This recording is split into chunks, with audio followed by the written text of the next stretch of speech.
I want to start out by saying that it's been my privilege to work with Vietnam veterans and their families since 1986, when we were first invited to get involved with this issue.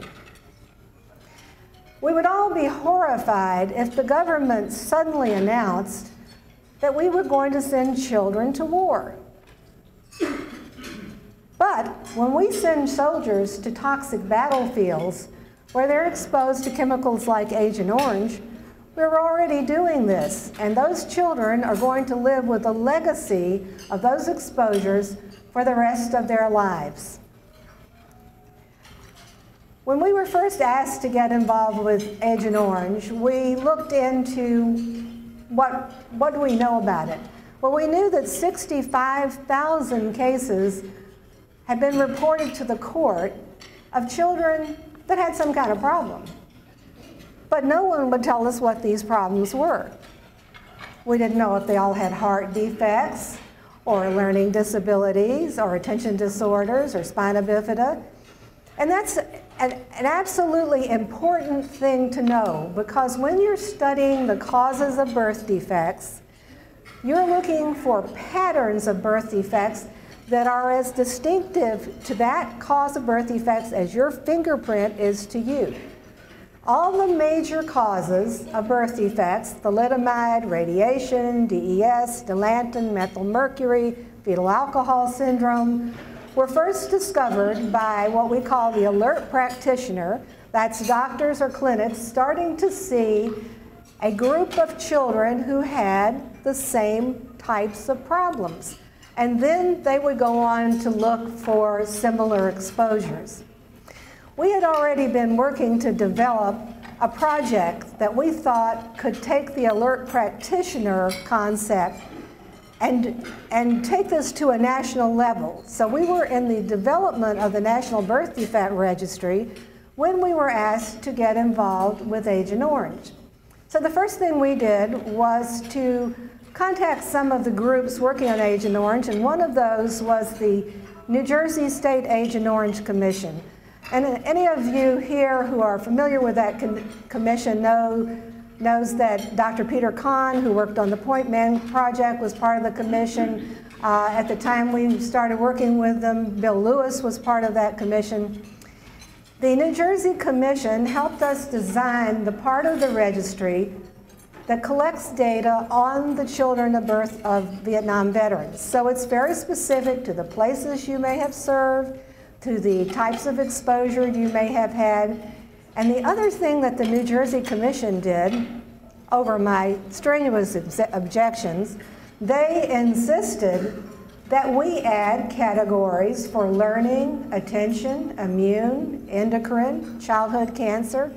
Now, normally, birth defect registries don't collect those kind of data. In fact, no other registry that I'm aware of collects both structural birth defect data, that's missing parts and pieces, that's spina bifida, that's cleft palate, that's a missing limb, and what we call now functional birth defects, which are learning, attention, immune, autoimmune. No other registry collects that. But thank goodness they prevailed, and we added all these categories to the registry. We got some small seed grants to start the registry, and I will say that we were fortunate to have 7 prominent scientists involved with the development of the registry, including Dr. Peter Kahn and Dr. James Murphy. Dr. Murphy was involved with dioxin exposures in Times Beach. We started to collect data, and after we had about 300 cases from Vietnam veterans and about 800 non-veterans in the database, we thought, well, let's look at what we're getting. And I was shocked. We weren't getting the structural birth defects. We were getting these big spikes of learning problems, attention disorders, autoimmune problems, childhood cancers. And I thought, well, what is this we're looking at? This just wasn't expected. So we thought, okay, we'll continue to collect data and we'll see if this continues to be this high as we collect more data. We took another look when we had 1,200 cases. And at that point, the pattern was even stronger. So we thought, okay, let's look at other forms of research. For some reason, someone at the EPA sent us not one but 4 copies of the foot-tall dioxin reassessment report. So we tediously went through the part on reproductive effects, and what do you know? There were the same things that we were finding. We looked at the USO rice oil exposure. We looked at Cefeso. We looked at Times Beach. And all of these different exposures resulted in the kinds of things that we were finding in the children of Vietnam veterans. So I took my show on the road to Washington.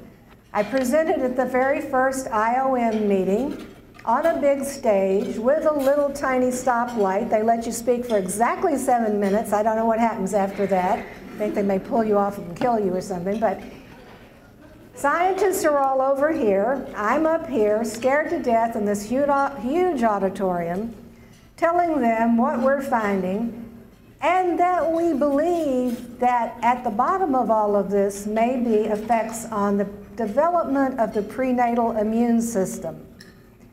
Dioxin targets the immune system, and if a baby's developing immune system isn't complete, when that child is born, they're vulnerable to the whole range of things that we were seeing.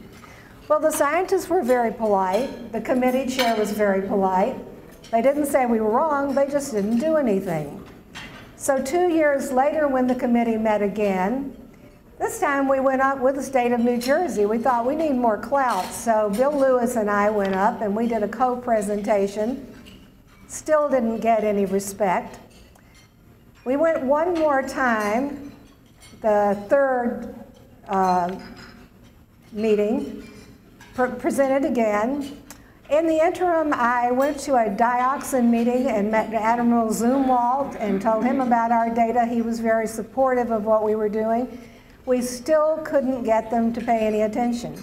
Have presented to the EPA. We have presented to the House Veterans Affairs Committee. We have presented to the Senate Veterans Affairs Committee. We can't get them to take us seriously. So in 2009, when your Vietnam Veterans of America Agent Orange Committee contacted me for a series of conference calls, they asked me, what do you think we can do to benefit the most veterans who have children with birth defects? And I said, well, I've been thinking about this for a long, long time.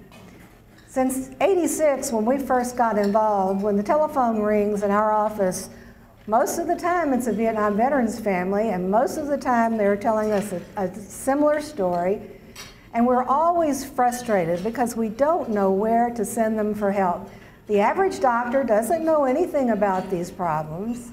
They're not going to get into any kind of research study, and we just don't know what to do. So I do know, because I am on a committee of the National Institute of Environmental Health Science, that there is cutting-edge research going on that would benefit your family, that would benefit your children if they had access to it.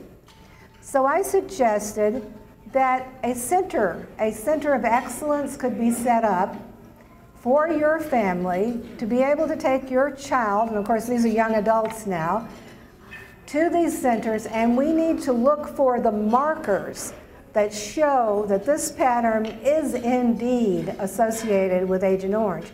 The problem that we have is when you look at a child with a learning disability or an immune disorder or an endocrine problem, you can't see that. You can't see that like a missing limb or a cleft palate.